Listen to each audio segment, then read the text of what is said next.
A crane was causing trouble. His name is Cranky, and this was his first day at the docks. "You're useless little bugs. If you put these freight cars on the inside lines, then I wouldn't have so far to travel." "Rubbish," said Thomas. "Well, I'm complaining now." And Cranky banged his load down on the quayside. When Cranky heard that the big engines agreed with him, he grew bossier still. Come on, push those freight cars closer to me." But Percy was too upset to concentrate and pushed the freight cars too far.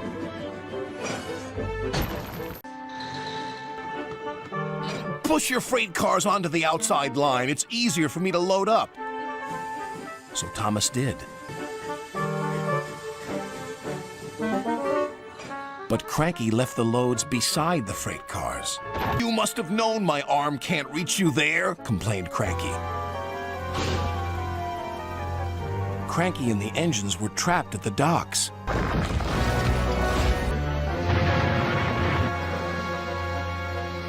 "Ah!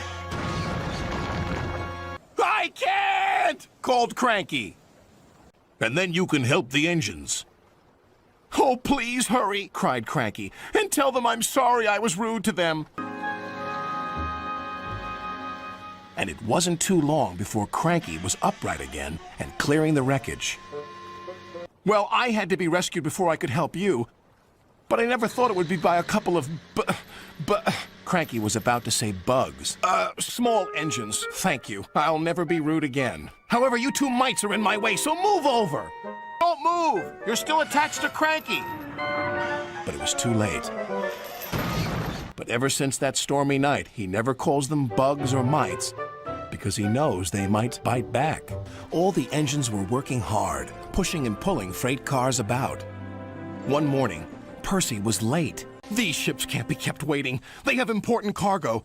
If they miss the tides, they will be delayed in the docks. You should look up to the ships and show more respect. You are, after all, only little. Then perhaps a lorry should do your job." Percy was shocked. "Hey, you down there, your job's done now. These lorries are taking over. One of them wants to talk to you." Later, Thomas arrived. He looked at the three lorries and laughed. Percy had been working at the docks all day and was tired of the smell of fish. "Please, sir, can I have a washdown first? Sir Topham Hatt is waiting for us at the sheds." Then he delivered it all to the docks.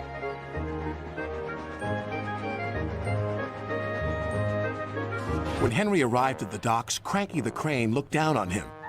My, Henry, I expect you'll have some fishy tales to tell. My advice, have a long hose down first." Thomas now felt sorry for Henry. "Come on, you'll feel much better." Being an old tramp steamer. "Hey down there, you two. I'm playing Lucky Dip in the Tramper's Hold, and all these are for you." You are clever. An exciting new arrival was an engine Cranky the Crane was unloading. It was heavy. "This makes my chain ache," Sir Topham Hatt said proudly. The other engines thought Harvey looked strange. But poor Cranky the Crane never gets a nap. He never gets to sleep early, and his only company are the gulls that settle on his arm. So Cranky is always cranky. "Where have you been?" snapped Cranky. And Ben arrived for work, full of mischief. "Hurry up," snapped Cranky. "I haven't got all day." "You wouldn't be fun if you were stuck up here," snapped Cranky. "You're lonely," said Ben. "I'm not," Cranky cranked. "Not another one of your stories," cried Cranky. This made Cranky very cranky. So cranky that he swung his arm around and dropped the pipes onto the tracks. "Whoops," said Cranky meekly. The engines were trapped. "I'm sorry, sir," Cranky whispered. Cranky's heart sank as Salty uttered those fateful words. "Except my ears," wailed Cranky. "And talking. I can't take any more," groaned Cranky. He forgot to be cranky. "I'll never misbehave again," he promised, "as long as I don't have to listen to any more of Salty's stories." And after Harvey and the workmen had cleared the wreckage, Cranky worked hard all day, and he said please and thank you, but he had spoken too soon. Cranky couldn't help himself. But Cranky was still cranky. The first fogs had begun to roll in from the sea. Thomas arrived at the docks excited to see the jet engine. But Cranky was taking his time. Cranky did not like being told what to do, especially by an engine. He became so cranky that he was careless with his hook. "Uh-oh," said Cranky. Before he could say anything else, Cranky had been watching. "You useless little engines are always in the way." Emily was cross. It's not nice to copy the way others speak. You hurt Salty's feelings.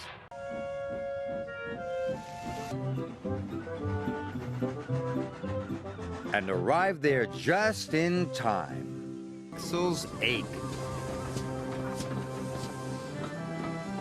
"You're the biggest engine I've ever seen," cried Thomas. All over the island, steam engines and diesel engines were happily working together.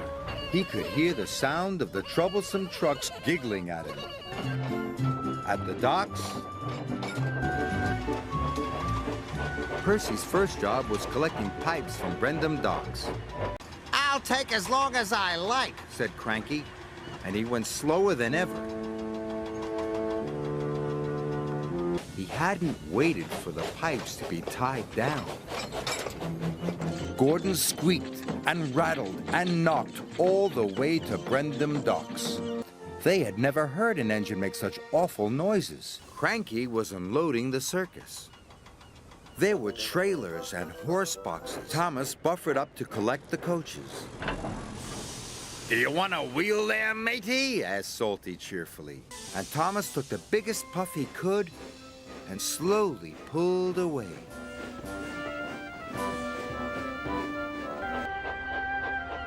James pulled Emily into the docks. Then he went back to collect the express.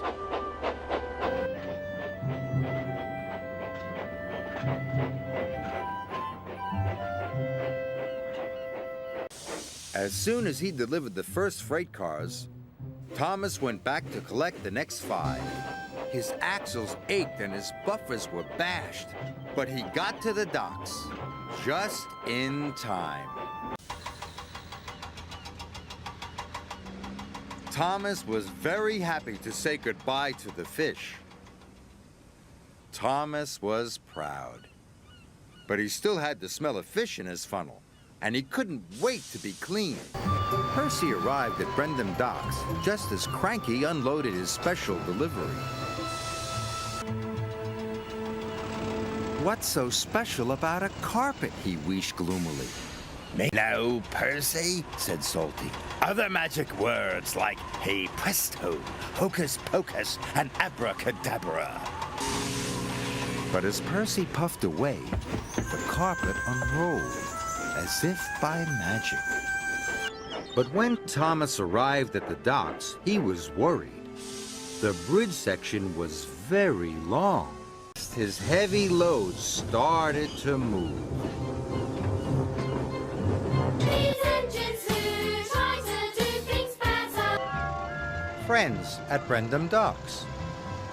Then Thomas noticed something in the sky, and he wheezed away as fast as he could. All the engines on the island of Sodor were very excited. Cranky crankily. Thomas was worried. Henry still had to collect the last load of toys from the factory. When Toby delivered the flour, but Toby steamed off as fast as he could. "Cranky has just unloaded a new generator," the manager told Thomas. But when Thomas arrived at the docks, Cranky was still unloading the statue. Cranky didn't like being rushed. "Why are you so excited to see the statue? You think it's going to be of you?" He scoffed. And then a wide shape at the back. The shape was just like Thomas's shape. When Henry puffed into the docks, he couldn't see the tall flagpole anywhere. Cranky was very tall. But Henry didn't see the flagpole. It's not tall when you lay it down, matey, Said Salty. Soon, Sir Topham had arrived. It's to be chopped up and used for firewood, me hearty. Said Salty. Cranky soon lowered the mast onto the flatbed. He had to get to the tree before they cut it down. There was James. Your freight cars may be nice and new now, huffed James, but you'll never keep yours as clean as mine. James watched Thomas puff away. Thomas raced into the docks. Just then, James puffed into the docks. Look, it's your freight cars, boasted James.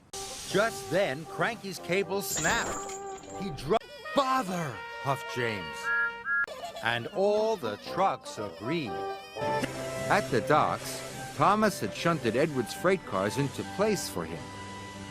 Go on, Edward, you can do it, called Thomas encouragingly. I'll do my other jobs first, Thomas said. Then I'll pull the train for you. Edward waited sadly by his train. He hoped Thomas would come back soon.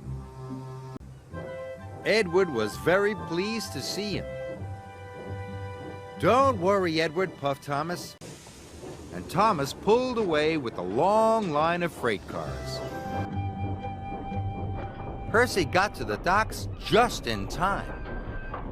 And Percy set off again for the dairy. He was feeling very tired. Later at Brendam Docks, the two engines collected their presents train and set off carefully for Napton. Trust the silly old steamy to be scared on Halloween. Diesel sneered. We'll see. Oiled Diesel. Salty at the docks. Toby pulled up alongside Cranky. What are you waiting for? Cranky. A ship's been caught in rough seas. Cranky snapped. The cargo won't be here till morning.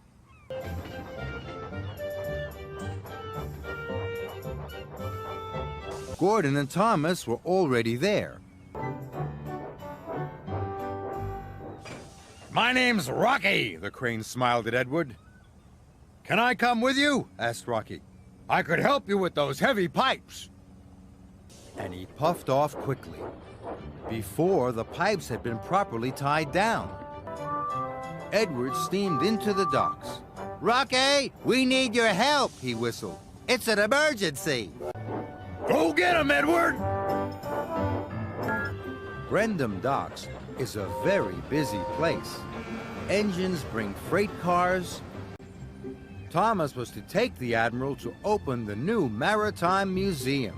Thomas puffed off to collect him.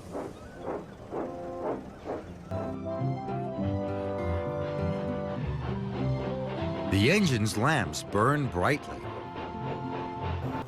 The mayor of Sodor had ordered a brand new sailing boat. The boat had a tall mast and was painted bright red. Cranky lowered the sailing boat onto Thomas's flatbed. It's not too heavy for me, tooted Thomas. You must wait for the engineer to lower the mast, snapped Cranky. The mast will be no trouble for me, Thomas whistled. Well, that's a special job, me hearty, smiled Salty. And here he is. I'm Billy, whistled the new engine. Let's go. Wait, Billy, tooted Thomas. Why? Huffed Billy. Sir Topham had arrived. Then you are to deliver diesel oil to the quarry. Yes, sir, bubbled Billy happily. Right away, sir. Don't pump your pistons before you're ready to leave, whistled Thomas. It wastes coal and water. Billy puffed and huffed, and Billy raced off and took them to the docks. Brendam Docks is a busy, bustling place. We're all waiting for an important cargo ship to arrive. Cranky could see the ship was far away on the horizon. The ship will be late. He told Thomas and Percy. Cranky looked down at the little tank engines. Can I play? He asked. Cranky felt left out. He raced over to Cranky. Where's Percy? Cranky crankily. And I'm too tall to be a good hider, creaked Cranky. Thomas asked Cranky to see if he could find where Percy was hiding. Cranky looked easily over warehouses, across loading bays, and there he saw Percy. I found him, Cranky proudly. Together, Percy and Thomas steamed back to their freight cars. Cranky was very pleased, and the two friends steamed happily away.